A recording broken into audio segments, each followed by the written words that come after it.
जिल्ह्यातल्या आमच्या बहिणींनी मुख्यमंत्री माझी लाडकी बहीण योजनेला दिलेला त्यांच्या चेहऱ्यावरचा आनंद पाहून आम्हालाही समाधान वाटलं. यापेक्षा दुसरा काय आनंद असू शकतो. मी हे सर्व कार्यक्रम अटेंड करतोय. काल देखील आपण पुण्याला त्याचं लॉन्चिंग केलं. मी 15 ऑगस्टला देखील बहिणींच्या बरोबर 15 ऑगस्ट साजरा केला. त्यांच्या भावना ऐकून घेतल्या. आता पण मी काही बहिणींशी बोलतो तर त्यांचं जे काही या पैशातून काय करणार, या पैशातून मुलांना शिकवणार, परिवाराला कुठे खुपलं डॉक्टर औषध किंबहुना या पैशातून छोटा मोठा जो व्यवसाय आम्ही करतोय त्याला वाढवणार, त्याच्यामध्ये वाढ करणार.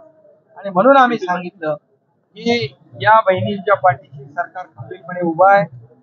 आणि या सरकारच्या माध्यमातून सरकारला जसं जसं बळ मिळेल, आर्थिक ताकद वाढेल, त्याप्रमाणे या बहिणींच्या खात्यात जाणारे पैसे देखील वाढतील. अशा प्रकारची जाहीर मी घोषणा कालही केली, आजही केली. त्यामुळे फक्त 1,500 देऊन हे सरकार थांबणार नाही, तर या माझ्या बहिणींना स्वतःच्या पायावर उभं करण्यासाठी या राज्य सरकारच्या केंद्र सरकारच्या ज्या योजना आहेत त्या देखील लागू करू. तर या बहिणी कर्ज घेतात आणि पूर्ण 100% पेड करतात. हे काही NPA नाही, अशा प्रकारचं यांचं काम आहे.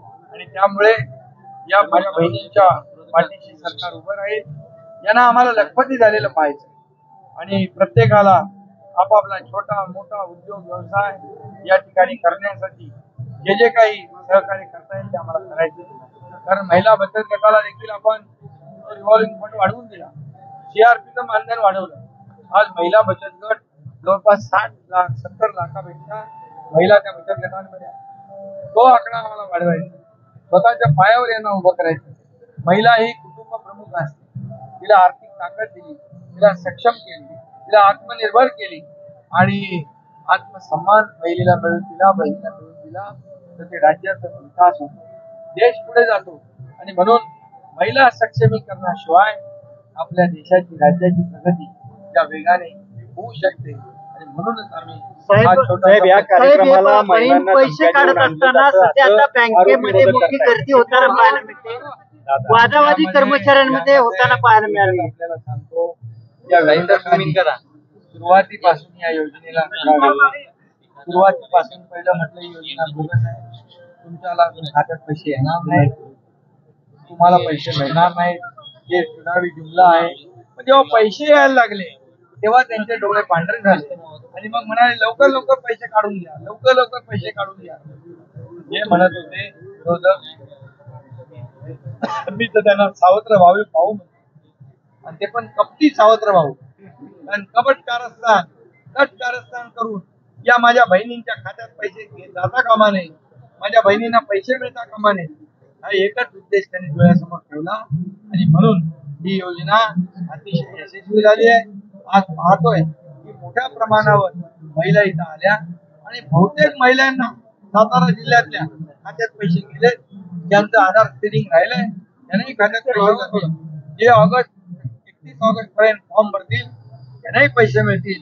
त्याचबरोबर काही लोक राहून जातील त्यांना देखील आम्ही जुलै ऑगस्ट सप्टेंबरचे पैसे देऊ. याची पूर्ण तरतूद आर्थिक वर्षाची 33,000 कोटी रुपयाची सरकारने करून ठेवली. त्यामुळे ही योजना कायम सुरू राहील. आणि म्हणून त्याच्या बहिणी एवढ्या मोठ्या त्यांना विश्वास नसता. विरोधक त्यांना सांगत होते फॉर्म भरू नका, हे खोटी योजना आहे, तरी सुद्धा लाखो करोडो 1,40,000 महिलांनी सरकारवर विश्वास दाखवला, फॉर्म भरले. याचा अर्थ विरोधकांना त्यांनी धुतकारलेला आहे, विरोधकांना त्यांची जागा दाखवलेली आहे. आणि मी याही ठिकाणी सांगतो की ज्यांनी खोडा घालण्याचा प्रयत्न केला, जे कोर्टात गेले, कोर्टातून देखील या योजनेला स्थगिती आणण्याचा प्रयत्न केला, पण कोर्टाने त्यांना फटकारलं आणि बहिणींच्या माझ्या बाजूने निकाल दिला. आणि म्हणून या माझ्या बहिणी या सावत्र भावाने खोडा घातलाय, त्यांना योग्य वेळी योग्य थोडं धमक्या देऊन आणलं. विरोधकांचा खोटा आरोप तुम्ही कशाला त्याच्यामध्ये खरं मानताय? तुम्ही पाहिलं ना महिला किती आनंदित होत्या, किती माझ्याशी बोलल्या.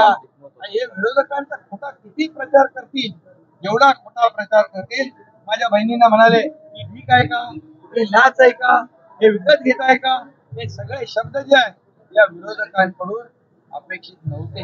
या महिलांची बदनामी करणं हे त्यांना भागात पडेल आणि येणाऱ्या निवडणुकांमध्ये याची जागा त्यांची या साहेब, अजित पवार यांच्या जनसभा यात्रेमध्ये काळे झेंडे दाखवण्यात आले. भाजपच्या माजी जिल्हा परिषद अध्यक्ष अशोक बुचे यांच्याकडून काळे झेंडे अजित पवार यांच्या जनसभा यात्रेत दाखवले आले. आजच्याही कार्यक्रमात अजित दादा दिसले नाहीत साहेब, उदयनराजे दिसले नाही. इथं काहीच नाही, असं काही विचार करू नका. आमची एकजूट मजबूत आहे, ही महायुती मजबूत आहे आणि ही महायुती आम्हाला वैयक्तिक काही स्वार्थ नाही, आम्हाला लोकांचं कल्याण करायचं आहे, महिलांना स्वतःच्या पायावर उभं करायचं, शेतकऱ्यांना आम्हाला मदत करायची आहे. आज 7.5 HP पंप चालवणाऱ्या शेतकऱ्यांना वीज बिल माफ केली आम्ही, दिवसा वीज देण्याचा आमचा प्रयत्न आहे. म्हणाले विरोधक, मी भाषणात म्हणालो की लाडक्या बहिणी आणि लाडक्या भावाचं काय, लाडक्या भावांना पण आम्ही स्टायपंड देण्याचा निर्णय घेतलाय आणि हे पहिलं राज्य आहे ट्रेनिंग कंपनीमध्ये कार्यालयामध्ये पैसे सरकार भरतं. मुलींना उच्च शिक्षण मोफत देण्याचा निर्णय घेतलाय, 3 गॅस सिलेंडर देण्याचा निर्णय घेतलाय. आम्हाला बाकी काही नाही, आम्हाला वैयक्तिक कुणाला काही काय मिळालं यापेक्षा आम्ही लोकांना काय देतोय याच्यावर आम्ही हा कार्यक्रम